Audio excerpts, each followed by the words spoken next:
Oiê, eu sou o Lu Moretti e você está no meu mais novo quadro Famous, onde eu irei trazer a história da moda, contando a história de várias casas renomadas da moda e celebs. E assim a gente traz a continuidade do quadro A História da Moda Não Pode Parar. E nesse primeiro vídeo nós iremos falar sobre Christian Dior, com totais referências ao livro Dior Forever. Então, basicamente, o vídeo do Christian Dior aqui no meu canal vai ser dividido em duas etapas. A primeira parte referenciada apenas a Christian Dior e depois, posteriormente, ao legado da marca Dior. Então, vamos começar? Em 16 de dezembro de 1946, Christian Dior abriu a sua Maison e depois de 2 meses apresentou sua primeira coleção, que foi um sucesso absoluto e estrondoso. Vamos acompanhar fio a fio do que aconteceu para, em tão pouco tempo, em menos de uma década, Christian Dior ser tão referenciado. Mas antes de todo o sucesso que Christian Dior teve diante da sua primeira coleção, em meados de 1929, perante a crise que eu já comentei aqui no quadro A História da Moda Não Pode Parar, ele se viu diante de ter que trabalhar para o sustento da sua própria família. Então ele começou a trabalhar com 2 modelistas na Maison deles, né? Que era o Robert Piguet e também o Lucien Lelong. Foram 2 modelistas daquela época. E perante essa situação, fez com que ele conhecesse um grande empresário francês, Marcel Bussac, que era um empresário da área de moda, que tinha uma empresa de algodão. E esse Marcel Bussac ofereceu um emprego para ele comandar uma Maison que estava em decadência. Entretanto, ele negou, porque ele já tinha uns planos maiores para ele. Então, Marcel Bussac veio contra a proposta, oferecendo financiar a própria Maison dele, que então, perante a isso, ele aceitou. Dior jamais esqueceria o 12 de fevereiro de 1947, posteriormente os 2 meses depois da abertura da sua Maison, que era então o lançamento da primeira coleção. Às 10 horas e 30 minutos, aquele salão estava borbulhando de gente e mal ele conseguiria explicar o sucesso posteriormente dessa coleção. A celebre jornalista Carmen Snow, da Harper's Bazaar, fez um comentário: os seus vestidos têm um visual tão novo, que aquele comentário percorreu o mundo com um famoso, conhecido New Look. Com todo o sucesso que Christian Dior obteve diante da sua primeira coleção, em setembro de 1947 ele conquistou o Prêmio Dallas, tão renomado na moda. Ele é considerado o Oscar da moda. E esse prêmio foi construído, elaborado durante a Primeira Guerra, e Christian Dior seria o primeiro costureiro francês a receber esse prêmio. Dior fez com que a alta costura francesa se renascesse. Em 1954, a Maison Dior já era responsável por mais da metade das exportações da alta costura francesa. Isso significa que, em alguns anos, Christian Dior já tinha 5 imóveis, 28 ateliês. Dentro desses imóveis, ele já tinha mais de 1000 funcionários. É um impacto imensurável da Maison Dior. Dior acreditava numa elegância total, no qual a alta costura e o perfume se uniam. E isso se tornou realidade em 1947, quando foi alavancado o perfume Miss Dior, que é uma homenagem à sua irmã.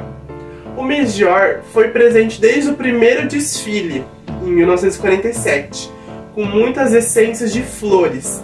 Entretanto, o perfume só pôde ser vendido 9 meses depois a essa coleção, em dezembro de 1947. Por quê? Ele só fundou o Dior Perfumes em março, um mês depois da coleção ter sido lançada. Então não teve o tempo de preparo dos perfumes. E só por isso, em dezembro de 1947, começou a ser vendido o Miss Dior. Nesse momento nós iremos perceber o quanto a infância de Christian Dior ela foi criativa e instigante para o futuro dele. Por exemplo, quando ele morou em Granville, ele tinha um jardim nos fundos.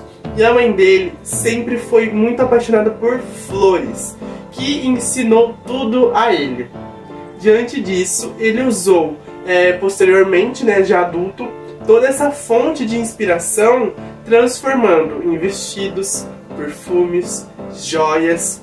E essa casa hoje em Granville, desde 1997, ela serve como exposição do Dior. Então acontece exposições e eventos. A Maison Dior estendeu seu império para o mundo e tornou-se referência francesa, desfilando pela primeira vez no estrangeiro, em Veneza, de 1947. Um ano depois, ele estreou na Áustria, mas o seu grande desafio sempre foi os Estados Unidos.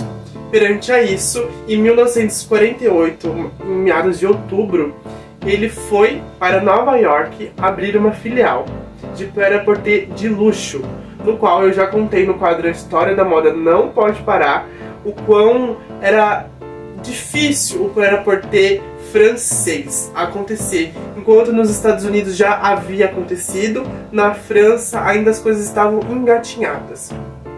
Perante essa situação, Christian Dior se desafiou a isso. Ele foi o primeiro costureiro francês a abrir essa filial de luxo de prêt-à-porter, que por fim foi um sucesso, no qual todos os anos ele lançava 2 coleções. Dior desenvolveu uma política comercial muito feroz. E ele via que o artesanato e a produção industrial estavam muito interligados. Por isso, foi desenvolvido outros departamentos dentro da Maison. Por exemplo, já citado os perfumes, sapatos. Foi também desenvolvido joias, lingerie, esmaltes, batons, meias, gravatas, diversos departamentos. Por isso, Christian Dior conseguiu estender tanto sua marca. Dior conseguiu abrir um leque de opções diante da própria Maison dele. E eu vejo isso como um grande gênio, um grande visionário, né? Ele conseguiu expandir o negócio dele além da alta costura. A cada coleção, Christian Dior trazia uma silhueta nova para essas mulheres. E eu irei deixar todas as coleções descritas na legenda do vídeo, para vocês conseguirem acompanhar e caso queiram procurar todas essas coleções, que são muitas. E a gente consegue apenas separar a diferença das silhuetas analisando as fotos. Eu irei trazer uma mais detalhadamente, que é a coleção A. Irei também dizer o que está escrito no livro, né? Eu vou ler para vocês conseguirem compreender mais o que ele disse diante dessas coleções. Dior disse: estilizando a amplidão de outros modelos da coleção de 1955 e deixando livres os jogos de cintura, isolei a letra A, que sucedeu à letra H da estação precedente. A linha Y indicou o alongamento da saia, mas cada coleção é constituída de uma grande variedade de temas, e qualquer letra do alfabeto A, H ou Y não é capaz de sozinha incorporar todos. Isso foi o que eu retirei do livro, né, Dior Forever. E eu achei muito interessante, porque foi como está escrito aqui. Ele brincava, né, com a silhueta feminina. Então ele simplesmente, como ele falou, isolei a letra A, que transformou em letra H. Então parecia uma matemática tudo. Eu acho que era muito uma expertise dele fazer isso. E vamos às curiosidades de Christian Dior.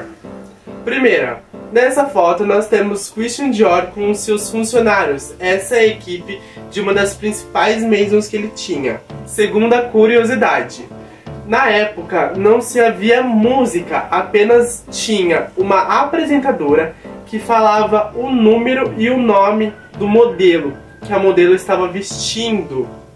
Curiosidade número 3. Todo final de desfile havia uma noiva. Era marcado se encerrar com um vestido de noiva. Curiosidade número 4. Dior queria ser arquiteto quando mais novo, mas seus pais contrariaram essa vocação. Então coube ele a construir e moldar os corpos femininos, que era um amor que ele tinha na costura. Curiosidade número 6. Temos duas grandes manequins de Christian Dior. Look, Aos olhos dela, Dior assumia sua profissão com perfeição. Dior já disse que ela sabia fazer da alta costura um espetáculo, interpretava e traduzia a intenção do vestido. E temos a Renée. Foi aquela mulher que encarnou o ideal feminino de Dior. Ideal de recato, de bom tom, que sabe quando é preciso assumir um vestido e lhe acrescentar charme. E esse foi o primeiro vídeo do meu mais novo quadro. Eu espero que vocês tenham gostado. Eu trouxe muito conteúdo do Christian Dior. E esse foi só o primeiro vídeo, que se baseia durante a trajetória dele e a casa que ele construiu. No segundo vídeo vai ser contando com os próximos, diretores criativos que sucederam a marca Dior. E eu espero que vocês tenham gostado. Eu irei disponibilizar na legenda, nessa descrição do vídeo, muitas informações também, que está diretamente ligado a Christian Dior e todo o seu legado. Eu espero vocês até o próximo vídeo. Tchau, tchau!